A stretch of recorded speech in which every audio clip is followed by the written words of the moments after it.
Well, hi everyone. Welcome back to another episode of the Speed Tips by Bob and Chad. Started that out really good. Luckily, we don't have any watchers on yet, so it'll be a little bit. But anyway, welcome back to Speed Tips by Bob and Chad. Another episode. Um, we got some racing in this last week around here in Iowa, but we lost quite a few races again to Mother Nature. She's making up for that drought that we've had the last 3 years. I mean, we've got water standing everywhere, and doesn't help the race program. The Friday night programs. Gosh, I don't know how many nights they've been rained out. I mean, it just seems like it rains every Friday. What's new and exciting at Where's Machine?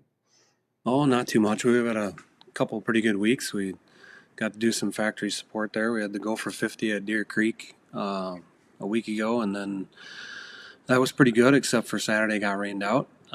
So it seems like anytime you're on multiple day events right now, it's really tough to get all the nights in just because of how much rain there's been all over the place. But and then Monday and Tuesday we had the asphalt race, the Slinger Nationals. It's always good to get back over there. That's quite an event. It's the one that Trickle always said it's like flying a fighter jet in a gymnasium. So it's 32 degrees banking and asphalt cars on a quarter mile. It's pretty wild. So fun to get back over there. We had a good couple factory support trips there and got to see a lot of people and had a lot of fun. Yeah, that Slayer Nationals, that's another one of those deals that's still on my bucket list. I've read about it, I've heard about it for years, and people have talked about it. It's just an amazing event. I'm definitely going to have to check that out. Yeah, no, it'd be pretty cool. So, what do we got tonight? Anything exciting? Well, we kind of How did. did your new Spring Smasher go? The Eco Smasher's been good. Yeah, we've sold quite a few already, and so far I think the only issues we have is that if you have a load stick that um, is put together a certain way. So we were building the bodies one way and we built them another way. So if you have the left hand uh, threaded rod attached to the load cell, then you're good to go. If you have the right hand thread attached to the load cell, then you'd have to flip it around. Well, then sometimes your wrench doesn't have the washer to hold it on there. So a couple little things we're working through there. So we might have to offer the threaded rod in both the left hand and right hand, depending on what load stick generation you have. So, but so far everything's going pretty good with the device itself. It's just a matter of working out the kinks, load stick to load stick. So, so far so good. Good.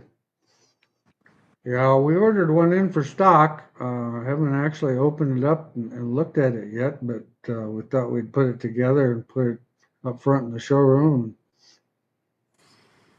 Yeah, I mean it's a real economical smasher. That thing's 550, and then if you have the load stick, which is 595, you're into a spring smasher basically for 1150. So it's a pretty economical deal. So we're excited to see people using it. Yeah, no, I think so too. I think that's a great idea.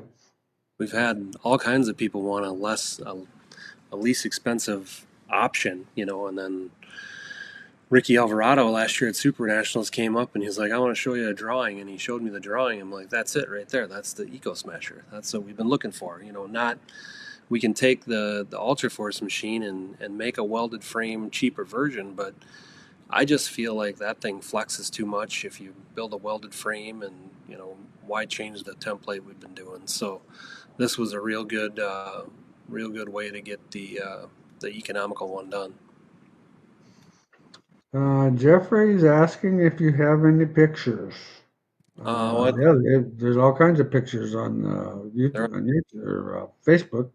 Yeah, there's videos on the Facebook, and then they're on the website ready to go. I don't know how many secondary images they have on there, but there's pictures of it on the wheelsmachine.com, so you can check them out there.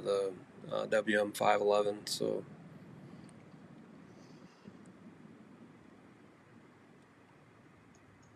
Well, I'll tell you, I went to Boone Saturday night, and that racetrack was awesome. I mean, it was just another great event. I hope we can have that same racetrack for the Clash. Those guys did an outstanding job. What a race! Probably one of the best races I have seen in a few years. That Jeremy Mills and Jake McBurney and Sourman and Todd Shute, those guys, all four. I mean, it was anybody's race till the flag. It was unreal. It was almost. I thought it was going to be four wide almost for the finish. It was that good. hmm. It was quite a. And Jeremy ended up winning it, and of course, he's got that car on a roll there. That Brand X car's doing a great job. Um, he's been super fast all year, and just having a good year. And like I said, McBurney and his stock car started 12th and won it. Um, Troy Jervitz led it for quite a bit, and then of course then Jake and Troy was running the bottom, and the bottom was by far the probably the preferred line for the stock cars. But Jake just went to the top and just kept plugging it away up there, and finally had enough momentum to get by him. Hmm. But Troy's had his share of issues this year with his car. Hasn't just not been able to get the setup that he likes, and finally the other night he did. So looking pretty good. Jaden, wondering what your thoughts are on what a 4-off with a 1-inch wheel spacer does compared to a 3-inch off without the wheel spacer on the left rear of a Wasota Midwest Modified. I personally don't think that you could tell the difference, especially on the left rear or on the left side of the car for sure. There's some people say that the load on a 4-inch wheel with an 8-inch wheel is better, and I know Chad's working on a machine that's going to eventually prove or disprove some of those theories. But you know, eh, when it comes to a 4-inch wheel with a 1-inch spacer, now like a 2-inch wheel compared to a 3-inch wheel, I think maybe there's a little bit of flex there, but the wheel companies say there's not. Uh, but I can't, I've not had experience that says dynamite one way or the other. So, Three times in 15 minutes is going to be a fun night. it's just kind of one of those deals. Some people think it's a factor, but the way these guys are running, I mean, a lot of guys are running 1-inch wheels on the right front. I just don't think it's as big of a deal. Yeah, I think we should be able to kind of prove that with the tire smasher once we get it ready and play with the wheel offsets and that kind of stuff. So we're super excited to do a bunch of that testing and try and see what we can learn there. Yeah. So I think we'll have more information to come. More that actually has data behind it rather than thoughts. Jeffrey, Bob, how important is bar angle on a sport mod? Get my frame set jacked up on the left, not comfortable on the spring free play. Add turns or shorten the chain. Um, you know, I would add turns myself. If you're running a soft spring, in my opinion, I think it's more about actual wheel load with that soft spring. shortening the chain, losing bar angle, I think you'd regret that because the spring basically all it really does is get the car up in the air to get it on the bar angle. So if you do use the chain, take some of the bar angle away, I think you would be defeating the purpose. Plus, if you take some of the bar angle away and limit travel on the left rear, you're going to limit travel on the right front. So that car is going to tend to be, the nose is going to be a little light. Want to try to, under power, it's going to want to try to come out from underneath you. Yeah, I would add turns rather than take uh, bar angle away. Jake, how many degrees of anti-dive would be good baseline for a stock car? Well, I know there's been some experimentation with that this year. Um, you know, I still, right front, I still like that 5 degrees, 5, 6 degrees would be fine. I know there's some guys that are going a little more than that. Anti-dive, if you get too, anti-dive is like everything else. If you get too much of a good thing, it's going to affect you under braking. So with a lot of anti-dive, you're going to end up having to really be a good brake driver, and then you're going to end up having to run a softer spring, which that actually has some pluses and minuses to it. The softer spring is going to help get in the corner, get the car rolled over, help it get it on the right rear a little bit quicker. Um, Also, though, a softer spring will get it off the left rear. So, you got to kind of keep that in mind. Too much anti-dive, I think, would make the car a little finicky on the brakes. But, somewhere that 5 to 6 degrees on the right front would be pretty good. Left front, I'd probably, still be, in that 2 to 4 range, probably around 2.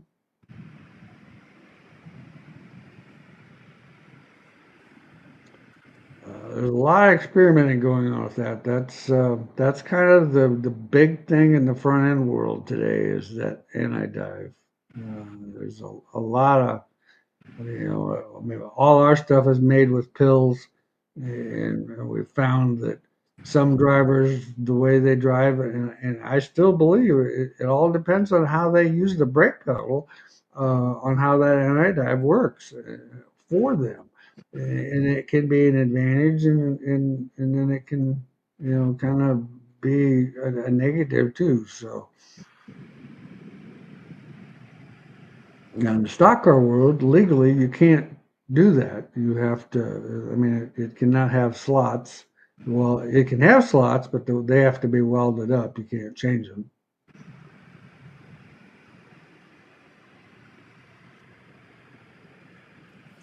So the Harris Clash. Now we're talking about coming up to that again. How many weeks away are we? Let's see here. Tomorrow will be the 15th. So 3 weeks away. August 5th is going to be here before we know it. I'm looking forward to it. Like I said, man, after going to the Boone Speedway again the other night, I was just more excited about the Clash running there. Those 4 guys, I tell you what, they were superstars, man. I mean, they talk about drivers that had a bunch of talent that, last weekend, and it was great. So, yeah, I'm looking forward to it. 34th annual. Um, we've got, of course, we had kind of everything all ready to go for the 24th, and Mother Nature kind of washed us out. So, but we're still promoting it, still pushing it, looking forward to it. Um, in fact, I was going to actually wear one of our new T-shirts tonight because we got our T-shirts, but I forgot about it. The new T-shirt's black. Black. Yep, we decided to try a black T-shirt. I'm not the ultimate fan of black myself personally, but That's because I'm kind of a hairy individual, and so a heavy, and these are a thinner weight black. Uh, back when they used to have those real beefy teas that were heavyweight black out in the sun, holy moly, you'd cook yourself. But it was kind of that way today. I mean, I didn't have a black shirt on. I had a blue one on, but I was out in the sun for a little bit today, and it was pretty toasty today. It's supposed to be 90 degrees down here tomorrow. Yeah, we can't complain about it too much because before long it'll be snowing. It won't be long, and it will be the other way. No doubt about that. No doubt about that.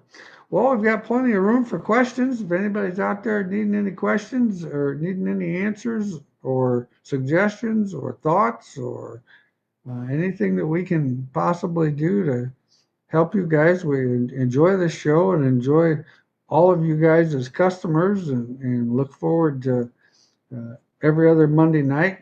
And I was actually I had another deal scheduled for tonight, and then all of a sudden it dawned on me, well, wait a minute. No, we didn't do Bob and Chad last week. It's this week. So I had to reschedule that for actually next Sunday morning. So,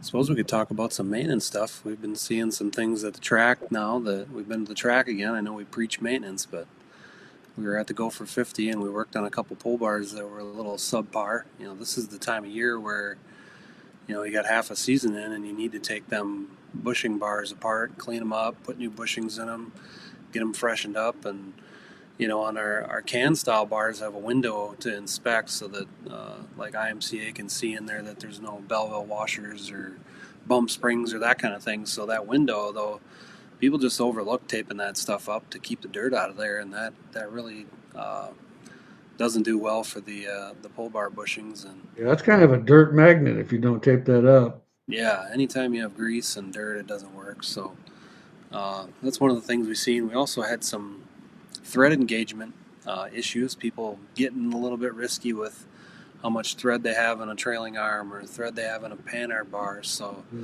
Mm. we're going to be doing some tech tip videos. I think maybe starting tomorrow, but covering a lot of this stuff. But when you have a threaded component, a rod end, or a double adjuster in a panhard bar or anything like that, you have to have the minimum thread engagement of the diameter of the bolt. So if it's a 1/4 inch bolt, you got to have a 1/4 inch in there. If it's a 3/4 bolt, you got to have 3/4 inch threaded in to be strong enough to live. So that's one thing that can be overlooked also is the thread engagement tech tips. So just keep an eye on that. Keep your stuff maintained and make sure it's working properly. Yeah, Brandon there at BHE came up with an idea the other day. He wants to do a maintenance program where you bring your car to us and we spend a good half a day going over it, checking your maintenance and making sure everything is straight. And then we spend the other half a day scaling it and aligning it. So basically, kind of a maintenance checkup and a scale and line and preseason or mid-season deal. I mean, like you said, I mean people are super busy. They got baseball games and softball games and God knows what else you got to do. And I mean, I know I'm supposed to be semi-retired and I'm busier than I think I've been in I don't know how long. And I'm thinking this just not cutting it here. Yeah. But it's nice to be busy, so I can't complain about that. Terry, thank you, BG, Bob Harris Enterprises, for getting our shocks built and delivered to us to the track with extremely short notice for the Dakota Tour. Well, I appreciate that, Terry. That deal worked out pretty good, so I'm glad you guys were able to get them done. And I know, well, them guys just, even in the back shop, but I mean the shock department, they really bust their butt, especially if there's a situation where it needs to be in a hurry. They really do what they got to do to get people going. So that's pretty good. I appreciate the compliment on our service. Jim, USRA B-Mod, right rear bar. I had mounted first hole under tube at 5 degrees to the frame. What will happen if I move it down on the rear end and keep my 5 degrees to the frame? Uh, that's a good question for you, Chad. Well, it's going to slow that transition on the right rear being farther down, so it's going to give it a little bit more grip, I would say, being lower and keeping the angle. You know, if you went down on just the cage and put angle in it, then that would free it up because of the wheelbase change as the car goes into the compression and rolls over. That arm with more angle is going to wheelbase back farther than a flatter arm is going to wheelbase back. So, yeah, I would say that that should tighten it up, I would think, right? Yeah, definitely. Let's see. Larry, how often should you replace the Torrington bearings? Any cool stuff you and Chad doing for Super Nationals on Manufacturers Row? Hmm. Yeah, I'm quite sure there's going to be all kinds of cool things. We're actually working on a project, and I don't actually think we're going to bring the project to the Super Nationals. I think we're going to have the project on display at the shop during the Super Nationals and during the open house. Um, so we're already in the process of that, and of course, I'm quite sure Chad's just like us. You really work on Super Nationals all year long. I mean, your thought process goes for as soon as Super Nationals is over, you maybe take a week and forget about it, but then you're still writing the stuff down. I mean, I always the Monday after Super Nationals, I'm making a list of all the things that we need to do for next year. No question in my mind. So Yeah, yeah, and Chad, of course, will have all his cool stuff there.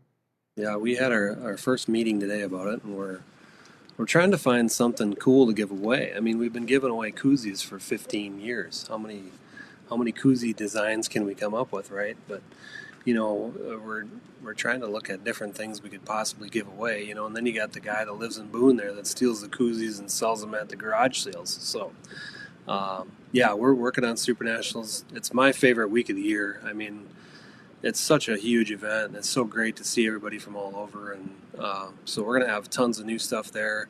We'll have some new product that we're working on that we won't release until we get there, like we do every year. It's kind of our big trade show now. You know, we don't do the PRI, so that's our most influential show of the year is the Super Nationals. So yeah, we've began planning cool stuff for September. But anyway, the Jeffrey, Torrington go bearing. ahead. We missed the whole first question, the Torrington Oh bearing. yeah, duh.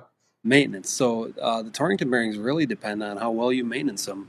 If they do get forgotten about and not maintenance, then the little needle bearings get rusty.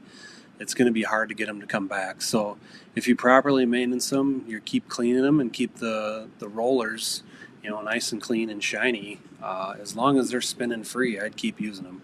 But if they get little rust spots or little glitches in them, then it's probably time to replace them. But that's part of the maintenance program, and the Torrington bearings are a huge advantage as far as that spring longevity and spring true rate through travel. So it doesn't gain rate because of the bind when the spring is twisting through its motion. So having the Torrington bearings on there is definitely an advantage, but also it can be a disadvantage if you don't properly maintenance them. So keep an eye on that and keep working on them for sure.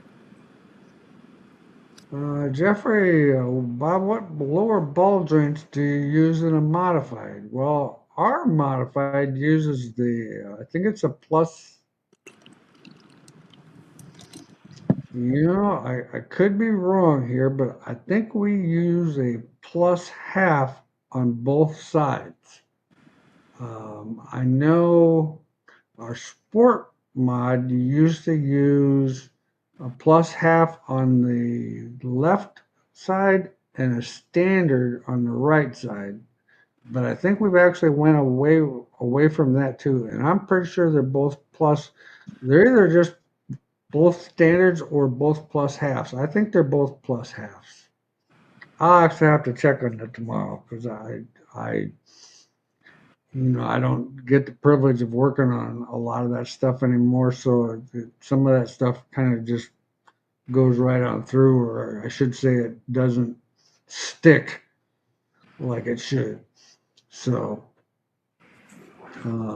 yeah, Rusty, trying to get more drive on the slick. What do you recommend? Stock car. Um, stock car is kind of a sad situation, but with the OEM suspension, you got to get as much angle in that left rear as you can, and still stay everything within the rules. That's traction. Left rear angles traction. Right rear. Some guys like running the right rear a little flatter. That will give you more traction if it's a little flatter. However, sometimes that can actually make a stock car just a little too snug right in the middle of phase two of the corner, to the point where you might actually be a little bit tight. And then, of course, when it's a little tight, you're going to throttle it to make it turn, and then there went your traction. So, the biggest thing is just making sure you roll the corner good, rear percentage, and like I said, trailing arm angle are the biggest things. Those guys play a lot with shocks. I know Bobby and Braden work with a ton of stock car guys on their shock program, and I know they've definitely done some things that they felt have helped with traction in the shock department.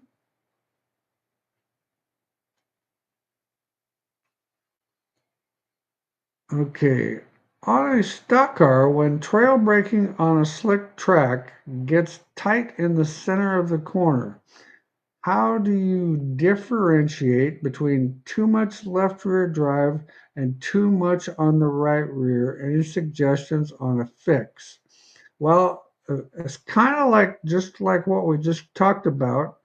Um, the thing, the biggest problem that people miss is the fact that they actually tighten their cars up so tight to the point where you have that mid corner tightness, and that mid corner tightness will kill traction, especially on a slick racetrack.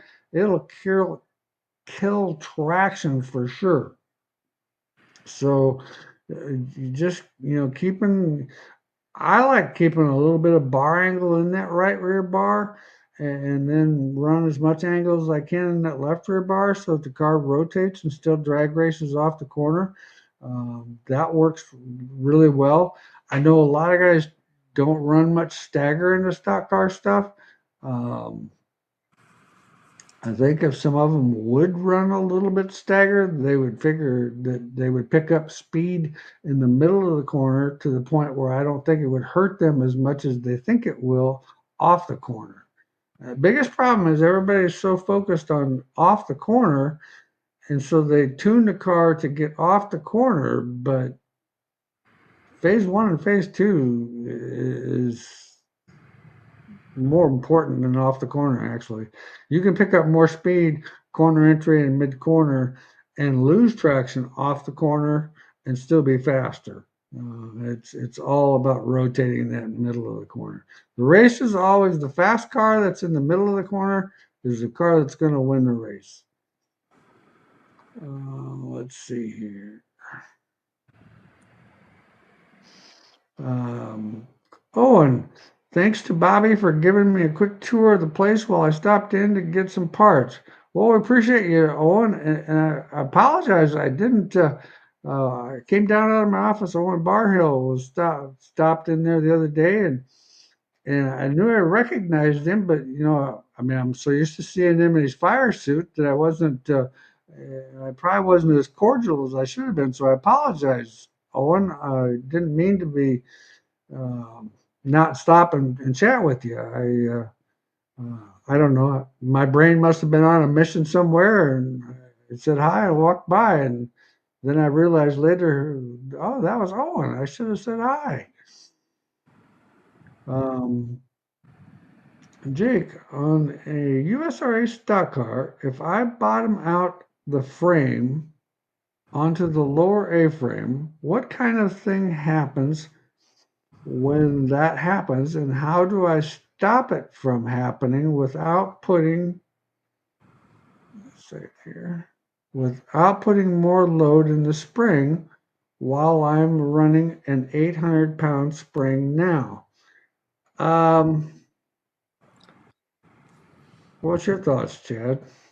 Well, when you bottom out against the A-frame, that's basically a solid suspension. So your only suspension then is the tire, and generally that's when you fold up the suspension. So you'll bend the lower control arms real easy. I would recommend just increasing the spring rate instead of just putting load in. If you just wind the spring up to get the car off the racetrack, you're going to do two things. You're going to change the roll center and the ride height. Or by changing the ride height, you change the roll center. And I don't really like that. I'd rather spring up and try and get the car off the racetrack by increasing spring rate instead of just winding load into it. But you definitely don't, in my opinion, there's a lot of guys running around basically solid suspension, but if you have any kind of character, any kind of holes, anything like that, it's going to be wicked evil to drive. And, the benefit of having that, basically that bump stop, if you will, on a baby smooth track is null and void then because you went through the hole and bounced off the guy on the outside of you, and now you got guys in your pit screaming at you. So I'd rather increase the spring rate.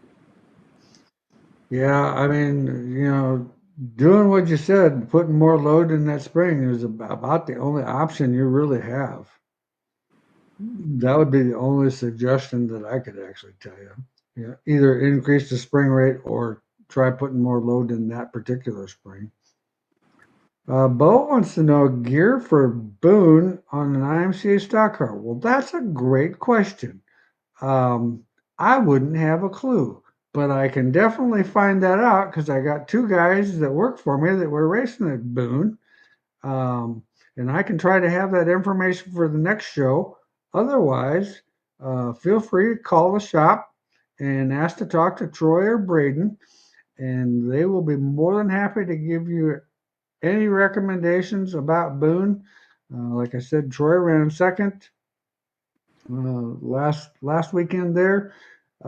So definitely his stuff's going pretty good, and he would be able to give you some help. Now, Braden didn't have a great night at Boone, but I kind of think that was because he had raced the North Dakota Tour and probably ran out of zip. The North Dakota Tour is a bunch of fun, but man, I'll tell you what, that is a grueling tour. I know they call that one late model tour the Hell Tour, but the North Dakota Tour, if things don't go well, it can be a hell tour, but it's a lot of fun. Those guys do a great job. Those racetracks are good. Uh, Same deal. You always got to fight. One racetrack's going to get lost to rain, which that happened to be Minot, which Minot's one of the nicer racetracks. I mean, I sure hated to see those guys lose Minot because Minot's one of my favorite racetracks. I think that place is pretty cool.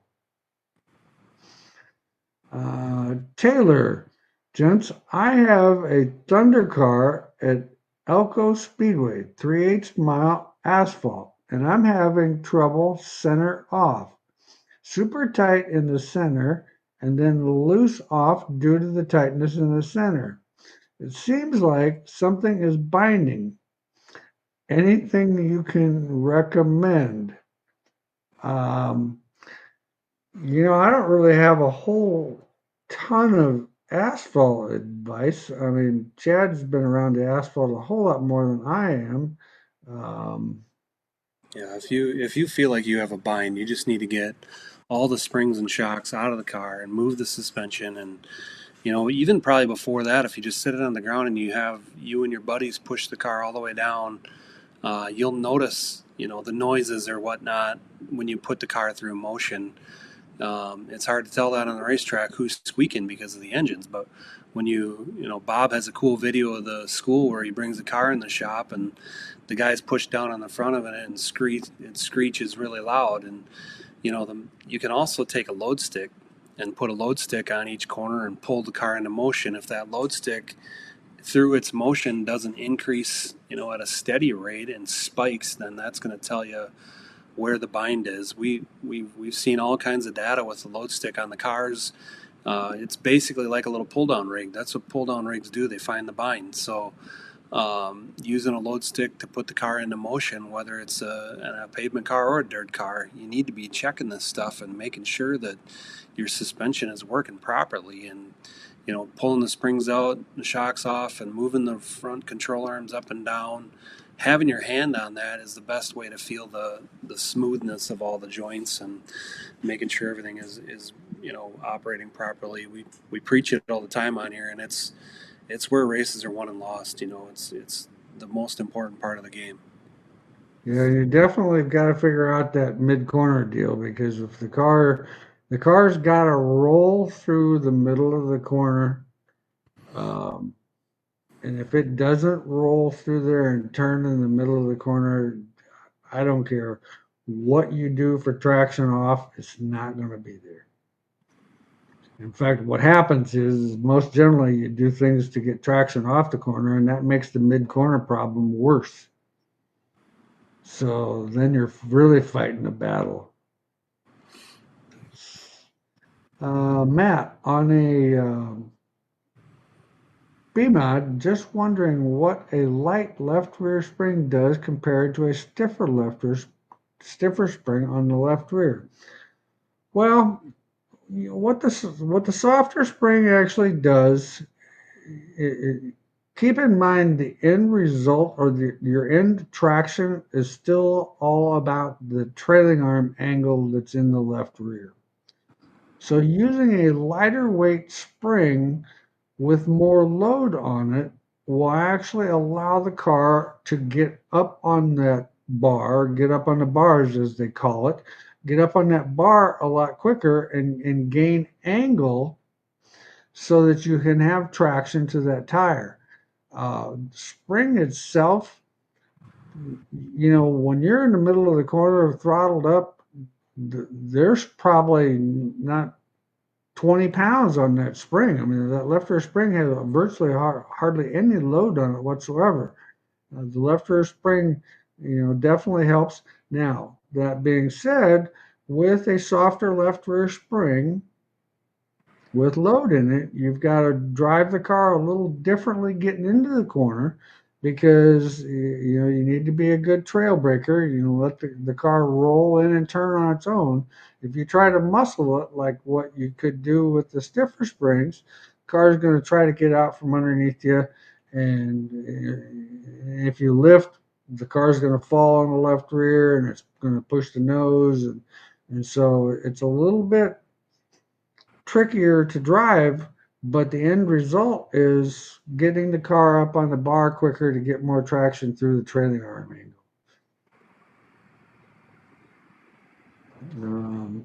Cody, was Soda Midwest modified? Curious, what's a common amount of travel on the right rear?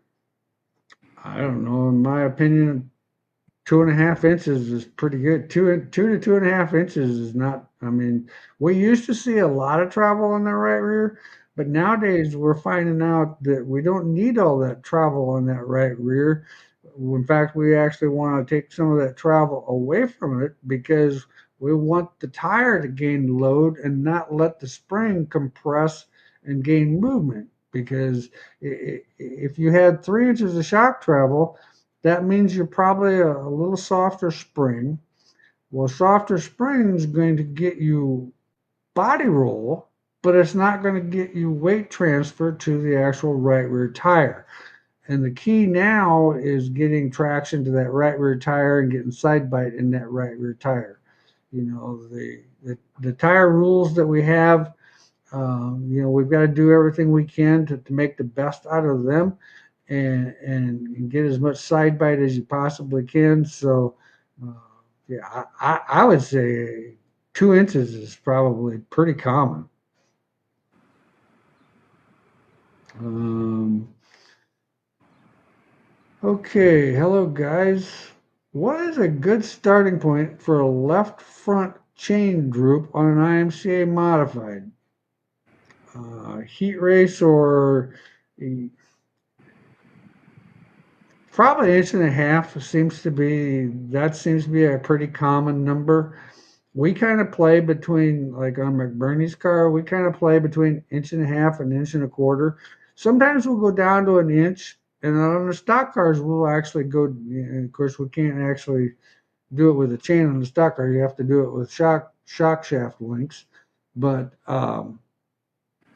we found, when you put if you tighten it up too much to the point where you go less than an inch, it keeps the car off the right rear to the point where it gets the car a little finicky getting in, a little freer than maybe what you'd prefer. So then the traction advantages that this gives you, you kind of lose. So we play between the 1.25 inches and 1.5 inches.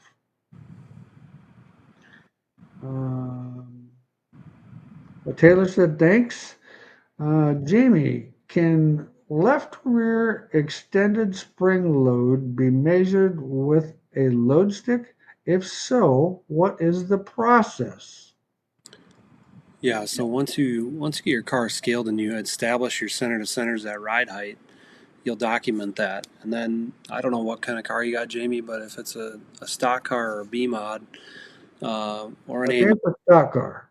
stock car, yeah. So we make setup sticks, and that's simply just a threaded device that you can set to that scaled center to center distance, a ride height, and you can put those on the car. So on the rear with a solid axle, you'll put the setup stick in the right rear and the load stick in the left rear, and then you can run your numbers and get the load at your ride height number, at your extended load, and at your compressed load. We Whatever you do, you just need to be consistent. So if you have the load stick in the left rear, you have a setup stick in the right rear. If you have the load stick in the right rear, you have a setup stick in the left rear. Some guys are doing a compressed number. So if you go out and get that right rear shock travel, if you paint the shock shaft and get that compression number for your center to center, you'll go out, make a run, have your buddies push it down to that wear mark, the dust ring or the Sharpie line, and then get that center to center. So any data that you can collect on the racetrack in real time is going to be something that you can take and put your load sticks at them center to centers and work on the down numbers or the extended numbers. So whether you do the left rear extended load with that right rear up at your compressed like it is in the middle of the corner, or if you do it at your ride height, just however you do it, you're going to get consistent data as long as you do it the same all the time. So once you start building your notebook, do it the same all the time. So that's one of the things that, the load stick is a really cool device for gathering data and learning why you're good when you're good and why you're bad when you're bad. And now you can have a load machine with it. So with the Eco Smasher. So, but it's such a cool tool, and we've had people use it for things that we never even dreamed. We built it just to find a bind and be able to see what the right front load was, and now they're using the left rear, right rear, left front. They're setting the sway bars on the asphalt cars with them for years. Oh, 2 turns on the sway bar. Yeah, well, if that sway bar loses rate over time, your 2 turns becomes 1 turn. So being able to collect that data with these load sticks has just been a game changer. Alex, B-mod right rear spring on top. Would it make more sense to have the shock on the back of the housing so the rear end moves into the shock, or put it in front of the housing? Um, I used to think there was a big difference. There still is a difference. You would find that a car probably with the shock behind the housing is probably going to like a little stiffer compression valving than what it would in front. However, nowadays we're running a soft enough shock over there most of the time anymore, to get that weight transfer to that right rear tire. Um, that I don't think it makes a tremendous amount of difference. Um, Left rear is definitely a game changer, but the right rear, uh, on a B mod car, I just don't know. I don't know if you would see a tremendous amount of gain performance wise, either or. Um, I would probably, whatever's most convenient. I still tend to like running shocks in front of the housing, but most BMOD rules, most actually IMCA sport mod rules, the shocks have to be behind the housing.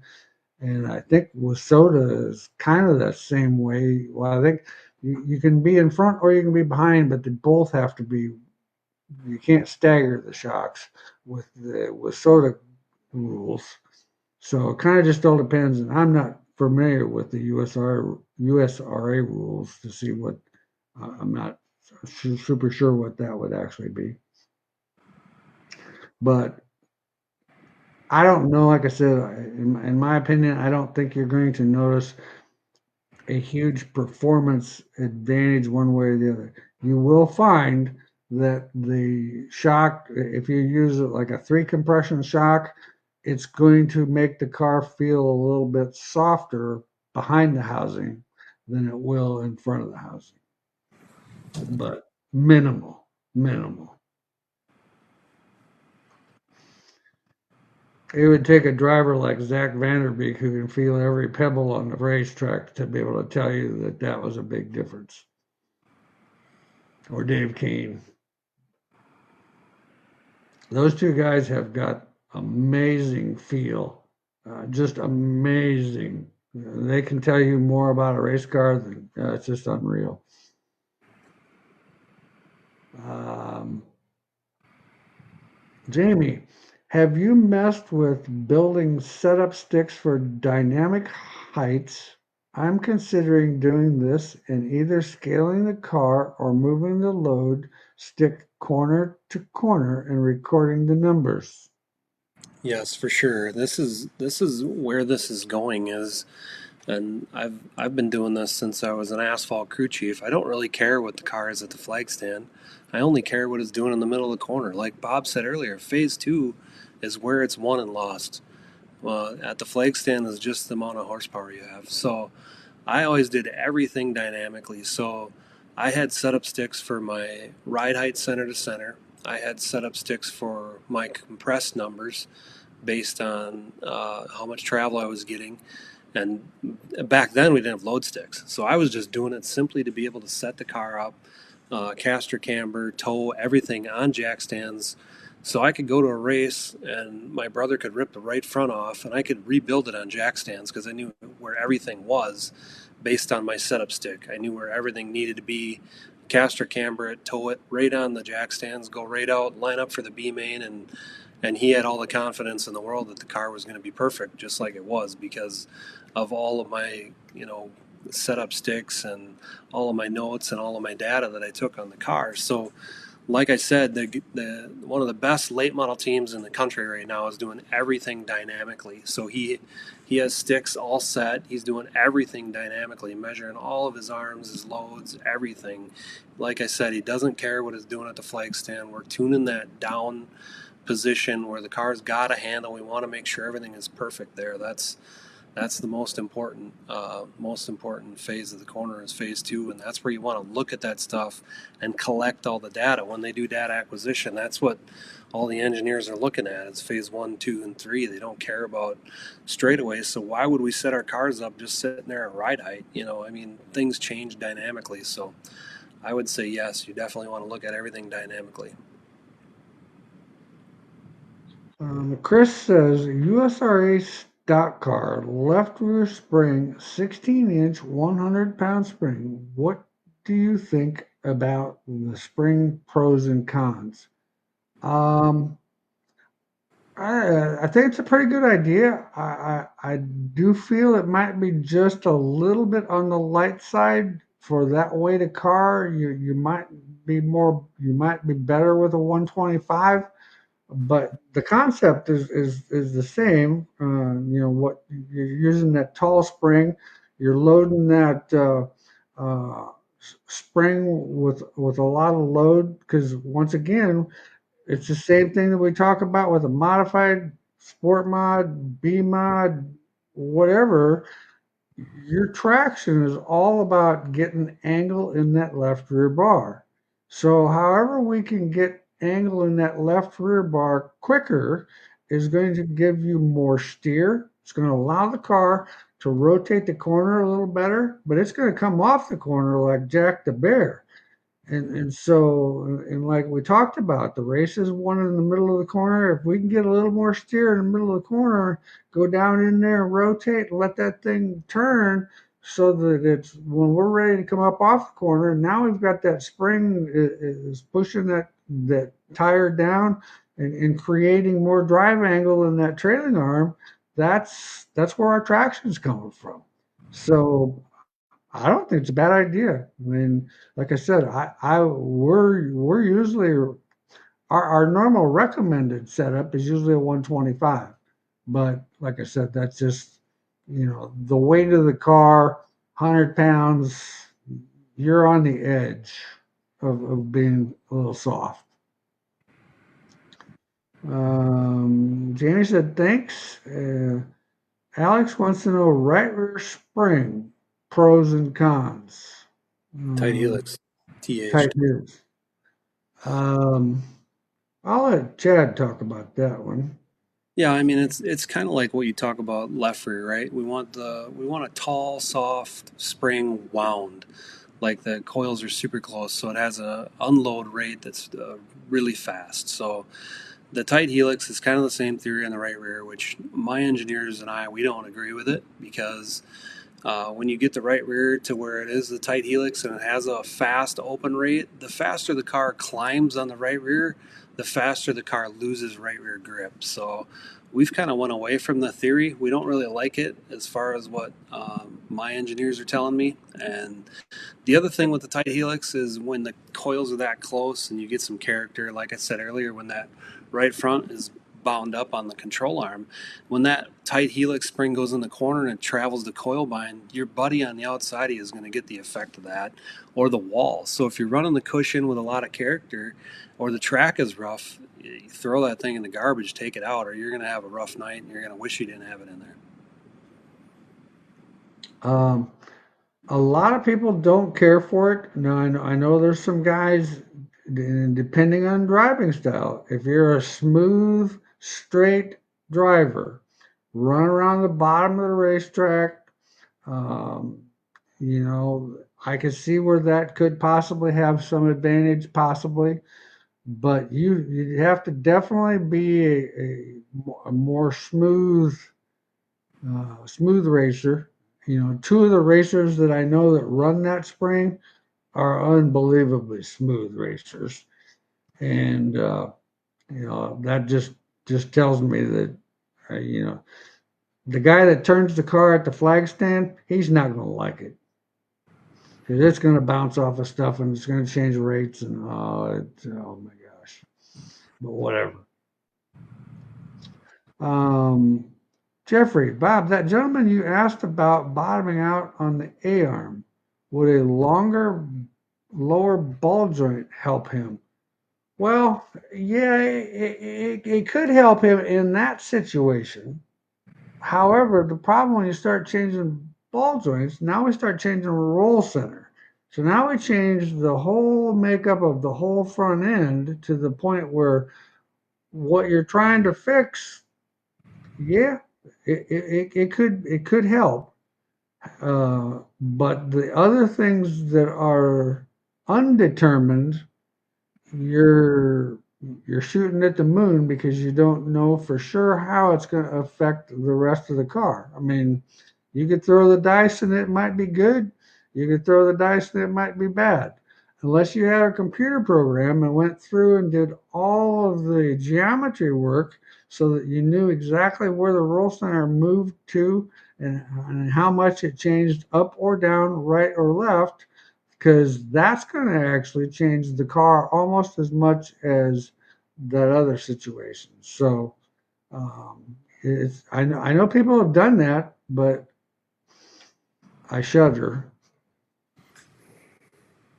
Um, Jesse, uh, any scuttlebutt when we are getting a better modified if who makes that call?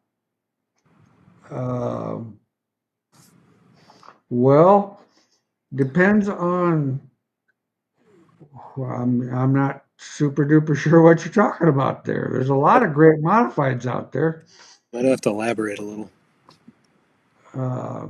Yeah, Jesse, I can't actually answer your question because I'm not completely sure what the question is. Jamie, what is your thought in a trailer spring in the left rear like an 18 or a 20? USRA, we can run whatever spring we want. Taller spring. Did I say trailer spring? You did. Taller. Huh. Well, I told you I still might be under the influence. So, uh, oh yeah, there is an I. Yeah, it's a two L's instead of an I. Whatever. Anyway, it doesn't matter. Well, it's kind of what we just talked about, Jamie, with that guy with a 100-pound spring. I'm not a huge fan of the 18 and 20s because I think that spring is going to bow easy. Uh, the 16-inch spring is going to bow, period. Anytime you get a light spring under a heavy condition, it's going to bow. The more it bows, the more it doesn't work effectively like it's supposed to, and it's going to wear out and not last as long. So I would caution you, but it's worth a try. Um, you know, I know we tried those 20-inch springs in the modified before they made them illegal, but I never cared for them. Yeah, First of all, they were bits to change. it's definitely a Torrington bearing situation to eliminate as much of that bow as you can. But kind of what we talked about earlier with that left rear spring, the whole point of that thing popping that up is when you get that tight helix. So when you get that thing, when you run a shorter spring and you get that thing closer to coil bind, it'll pop quicker. So sometimes putting a taller, having a bigger coil gap isn't going to be as good as that shorter one, tight helixed with that super quick unload speed on entry on the left rear. So but definitely, if you're going to put a 20 in there, make sure you got Torrington bearings on both sides to eliminate as much of the bow as you can. Okay. Cole, hey guys, my dad and I attended your school this winter and definitely learned a lot. I also go back and listen to a lot of your tech tip videos, so thank you. I have a Wasota Midwest Modified that I finally was able to get freed up, but now I notice that I lost quite a bit of bite of drive in the slick. I almost feel like the rear end is stepping out too far. Would mess up with trail help this? Would messing with trail help this by far? Yeah, that's the biggest thing I tell people. If the rear end's stepping out on you off the corner, that's a trail issue. Put lead in the car, or take if you've got trail in it, take the trail out of it. Run the rear end more square will definitely help um, traction the car up. Because keep in mind, with the bars, of course, your guys, you're not getting as much steer with a Wasota Midwest Modified because you can only run 5 degrees difference in the two trailing arms. But most of these cars, uh, we get so much steer that you almost have to take a little bit of that dynamic steer out of them to keep them straight up off the corner. So yeah, definitely that would be a big help. All right. Oh, I don't know about the new tire, Jesse. I have no idea about any new tires. Wouldn't have a clue. That's way. I'd be one of the last guys to find out about that deal. No doubt about that. Accordion, this is our last question. We'll be back here, let's see, the 28th of July, which is actually the week before the Harris Clash, just like the last time we tried running the Harris Clash. So hopefully this time the good Lord's going to take advantage and know that He's given us enough. Boy, there's more questions. Given us enough rain. Wasota BMOD, common lower trailing arm bar angles. Um, I've not played with that, with those cars enough here in the last couple of years. Myself, I'd rather run 15 degrees of angle in my left rear and 10 in my right rear and run lead in the car to try to get the car up off the corner better.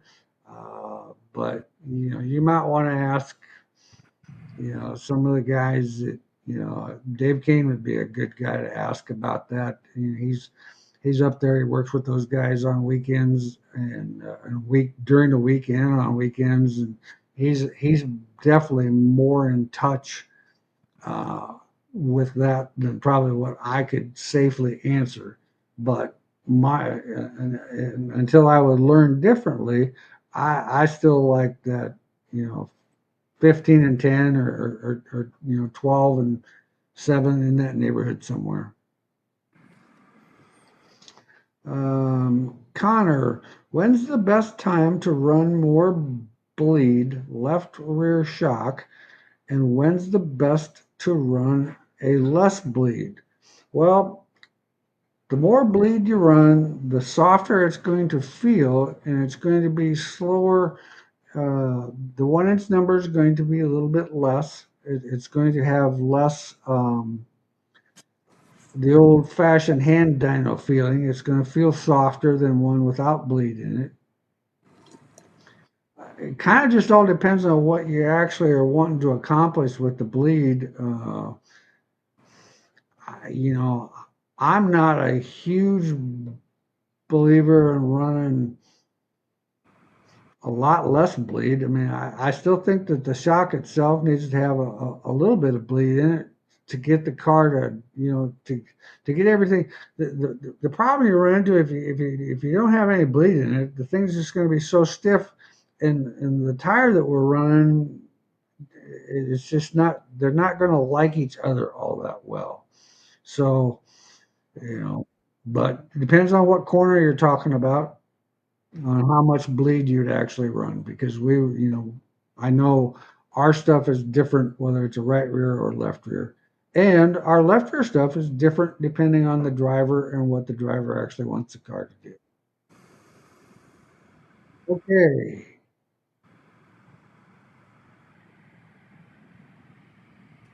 When on an IMCA stock car, I ordered your rear end cup to fit the spring table and adjusted the ride height and went to Arrowhead Speedway, and the car was a rocket. But when went to a longer, faster track the next night without adjusting anything because the car felt really balanced but was super loose entry in the corner and in the center on the slick. Should I have stiffened the right rear or softened the right front to fix that issue? I would say stiffen the right rear. If you're carrying more mile per hour into the corner, you'll need a stiffer spring to lay on there, especially when you have the spring table in your advantage to get the roll. On a faster racetrack, you're just going to have more centrifugal force to get more roll, so you'll need more spring to hold that load. So I would say increase the right rear spring rate on the faster track. Okay, Marcus has got our last question of the night. Chad, when running the new J-Bar with the steel canister and bushings that you have, I get a feeling in the car that it cushions the blow of the character in the track, but sometimes it feels like it locks up or runs out of travel and shocks the suspension hard enough that it feels like I hit something. Should I run a stiffer puck or more preload? I would say I would still run the same puck. You can put a stiffer one in there. It's gonna the purple one's gonna travel about an eighth, and the black will travel about a 16th. So a little bit of cushion is good. So back in the day when we built a biscuit J bar, they weren't contained. So the biscuits were.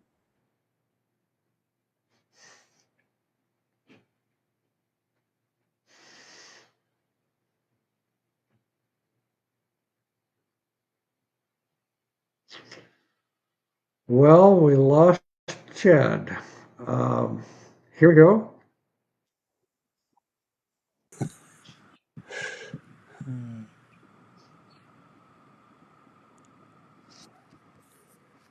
All Okay, right. you need to send me a new link for the next show. Back in the day, that biscuit wasn't contained in a canister, so when you'd get that heavy load and that spike, it'd blow the puck out of it. So that's the reason we wanted to have a little bit of cushion, but we didn't want a lot. So that's why it's contained in there.